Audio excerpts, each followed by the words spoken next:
1, 2, 3, start.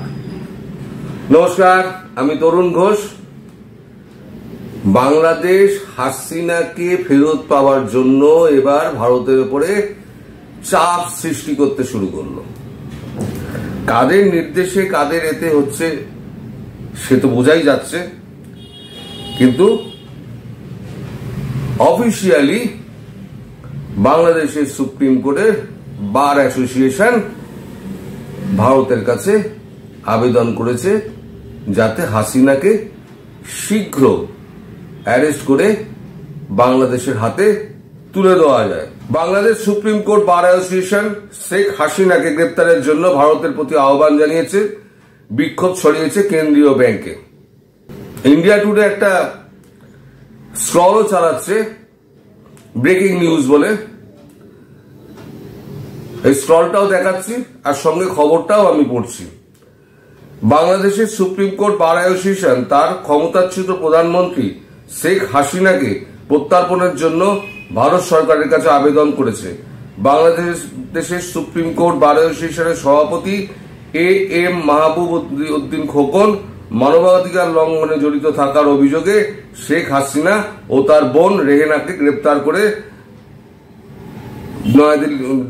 করে পাঠানোর জন্য নয়াদিল্লির কাছে আহ্বান জানিয়েছে বলে জানিয়েছে ঢাকা ট্রিবিউন। এই খবরটা পাওয়ার সঙ্গে সঙ্গে ভারত কিন্তু কোনো রিয়াকশন দেয়নি। ভারতের প্রধানমন্ত্রী নরেন্দ্র মোদী গতকাল রাষ্ট্রের দায়িত্ব যিনি নিয়েছেন,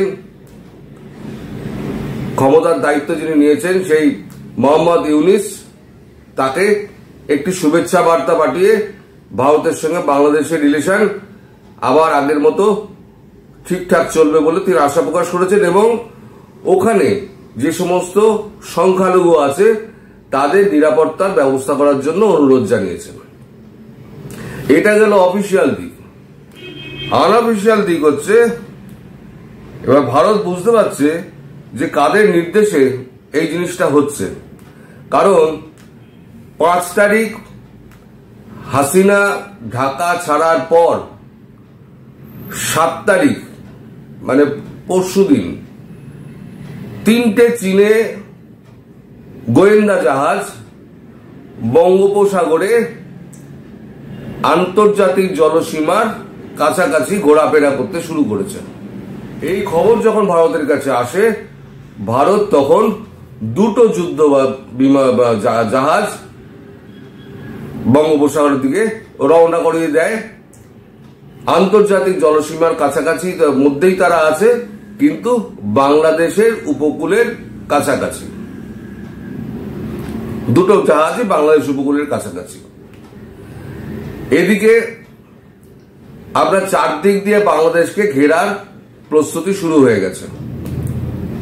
1 হচ্ছে হাসিমারা, 2 হচ্ছে বাগডোগরা।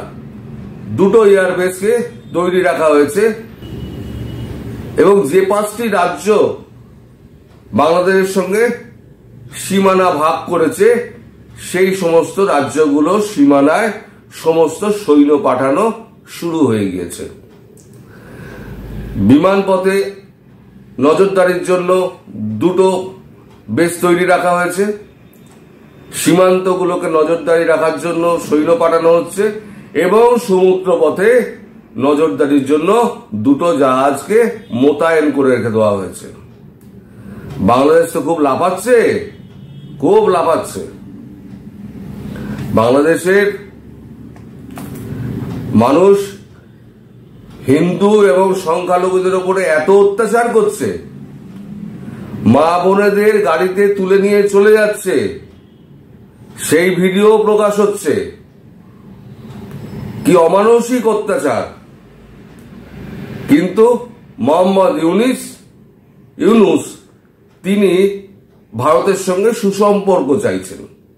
আবার তিনি বলছেন যখন এই জিনিসগুলো হচ্ছিল তখন ভারত পদক্ষেপ করেনি কেন? এমনিতেই তো ভারত কিছু করে না, তাতেই ভারতের ওপরে বদনাম যে ভারত নাকি তাদের নির্বাচন নিয়ন্ত্রণ করে। আর নির্বাচনে অংশ নিচ্ছেন তো আপনারা সাধারণ মানুষ। ভারত এখানে বসে কি কলকাঠি নাড়বে? তখন আপনারা বলবেন যে ভারত দেশের উপরে, একটা স্বাধীন দেশের উপরে হস্তক্ষেপ করছে। আবার এখন আবার উল্টো কথা বলছেন যে ভারতের উচিত ছিল যে এই বাংলাদেশের উপরে চাপ সৃষ্টি করে এই গুলি ফুলি হ্যাং ট্যাং সমস্ত বন্ধ করা। বাংলাদেশ কেন, ভারত কেন করবে বাংলাদেশের উপরে খবরদারি?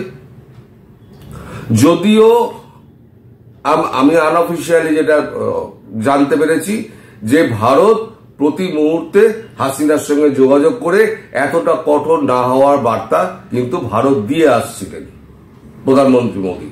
তিনি নিজে ফোন করেননি, তিনি বিভিন্ন চ্যানেল থেকে ফোন করিয়ে বিভিন্ন লোক মারফত তিনি হাসিনার কাছে খবরটা পৌঁছানোর চেষ্টা করছিলেন, কিন্তু হাসিনা সেই কথা শোনেননি। এখন কথা হচ্ছে ভারত হাসিনাকে তুলে দেবেন মোদিজি? আমি বলছি কখনো নয়, কখনো নয়। কারণ ভারতবর্ষ যাকে একবার আশ্রয় দেয় তাকে কিন্তু ভারতবর্ষ ছাড়ে না। সে দলাই লামা থেকে আপনি দেখুন, তখন ভারতের কিন্তু এত শক্তি ছিল না, তখনই চীনের সঙ্গে পাঙ্গা নিয়ে নিয়েছিল। এখন তো আর সেই শক্তি ভারতের নেই, শক্তি তো বৃদ্ধি হয়েছে। আজকে তুই মারলে পাল্টা মার খাবি এখন। তাই ভারত যখন স্মরণ দিয়েছে হাসিনাকে, তিনি হিন্ডন এয়ারবেসে তিনি সেফ হাউসে খুব সুন্দর রয়েছেন, রাজকীয় অতিথিয়তার মধ্যে রয়েছেন, তাকে ভারত রেখেই দেবে। যদি না উনি ইচ্ছা করে অন্য কোনো দেশে যাওয়ার ইচ্ছা প্রকাশ করেন তাহলে পরে ভারত বাধা দেবে না। যদি উনি না যান তাহলে কিন্তু ভারত এই বাংলাদেশে প্রত্যার্পণের ব্যাপারে বাংলাদেশ ভুলে যাক। বাংলাদেশের সেনাপ্রধান প্রথম যখন দায়িত্ব নেন, প্রথম প্রেস কনফারেন্সে তিনি দায়িত্ব দিয়ে প্রথম বলেছিলেন সমস্ত বাণিজ্যিক লেনদেন ভারতের সঙ্গে বন্ধ, একদম ইমরান খানের মতো। ইমরান খান ওই রকম 370 যখন হয়েছিল, ইমরান খান রপ্তানি আমদানি সমস্ত বন্ধ করে দিয়েছিল। সেই যে বন্ধ হয়েছে আজ পর্যন্ত কিন্তু আমদানি রপ্তানি কিন্তু রাস্তাটা খোলা হয়নি। ফলে বাংলাদেশ নিজের দায়িত্বে, যিনি দায়িত্ব নিয়েছেন তিনি দায়িত্ব নিয়ে তিনি এই কথা বলেছিলেন যে আপাতত বাংলাদেশের সঙ্গে ভারতের আমদানি রপ্তানি সমস্ত বন্ধ থাকবে। তাহলে বন্ধ যখন হয়েছে এবার অনির্দিষ্টকালের জন্য বন্ধ থাকবে, ভারতের কিচ্ছু যাবে আসবে না। ভারতের সমস্যা কি, 4096 কিলোমিটার যে বর্ডারটা রয়েছে তার মধ্যে জঙ্গল রয়েছে, নদী রয়েছে, পাহাড় রয়েছে, বিভিন্ন যে জায়গা রয়েছে সেইগুলোকে সব কটাকে আটকানো ভারতের কাছে একটা বড় চ্যালেঞ্জ।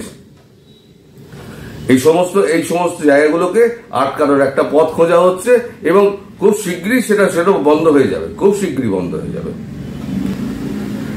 এদিকে পশ্চিমবঙ্গ থেকে আসাম, মেঘালয়, মণিপুর, ত্রিপুরা পর্যন্ত সমস্ত বর্ডারগুলোতে লাখে লাখে মানুষ এসে জড়ো হচ্ছে যে তাদের ভারতে ঢুকতে দিতে হবে, হয় ঢুকতে দাও না হলে গুলি করে মেরে দাও। ভারতের সৈন্যরা তাদেরকে বুঝিয়ে বাজিয়ে তাদেরকে ফেরত পাঠাচ্ছে। ভারত কিন্তু এখনো আশ্রয় দেওয়ার ব্যাপারে কোনো কথা বলেনি। বাংলাদেশের ব্যাপারে ভারত একটা কথা উচ্চারণ করেনি, শুধু বাংলাদেশকে অবজার্ভ করে যাচ্ছে। আপনারা কি মনে করছেন এটা বাংলাদেশের শেষ? তা নয়। এই যে এখন যে একটা সরকার গড়লো, অন্তর্বর্তীকালীন সরকার, এর মধ্যে বিএনপি তাদের প্রধানমন্ত্রী ঘোষণা করে দিয়েছেন তারেক রহমান। সে ওখান থেকে বাইরে থেকে বসে সে বাংলাদেশের জনগণের সঙ্গে সে প্রধানমন্ত্রিত্ব নিয়ে কথাবার্তা চলছে। আবার এদিকে জামাত বলছে যে আমরা এত কষ্ট করে আমরা সমস্ত কিছু করলাম, হাসিনাকে তাড়ালাম, তাহলে পরে আমরা কি আঙুল চুষবো? মধ্যিখানে ছাত্ররা হয়ে গেল এলেবেলে। আগের বারও ছাত্রদের কাছে হাইজ্যাক হয়েছিল আন্দোলনটা, এবারেও দেখবেন হাইজ্যাক হয়ে আন্দোলনটা দুটো পক্ষের মধ্যে চলে যাবে, একটা হচ্ছে জামাত আর একটা হচ্ছে বিএনপি। কোন সা গাধা গদ্দি মে बैठेगा, এই তো হচ্ছে ব্যাপার। গতকাল থেকে আওয়ামী লীগের সমর্থকেরা এবার রাস্তায় নামতে শুরু করেছেন।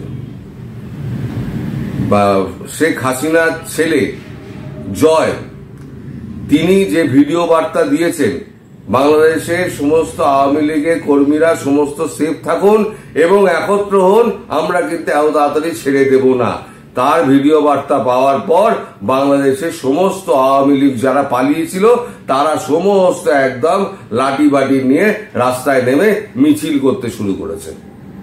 ফলে এখন যারা ভাবছে যে আমরা ক্ষমতা পেয়ে গেছি, আগামী দিনে আমরা শাসন করব, দড়ি টানাটানি করে যে কেউ একজন বসে যাব বা জয়েন্ট একটা কিছু একটা করে বসে যাব, সেটা কিন্তু হচ্ছে না। আবার লড়াইটা কিন্তু আবার দ্বিমুখী ত্রিমুখী লড়াই একটা শুরু হবে। ওই জন্য ভারত কোনো কথা বলছে না, ভারতের কথা বলা এখন উচিত নয়, জাস্ট ওয়েট অ্যান্ড ওয়াচ।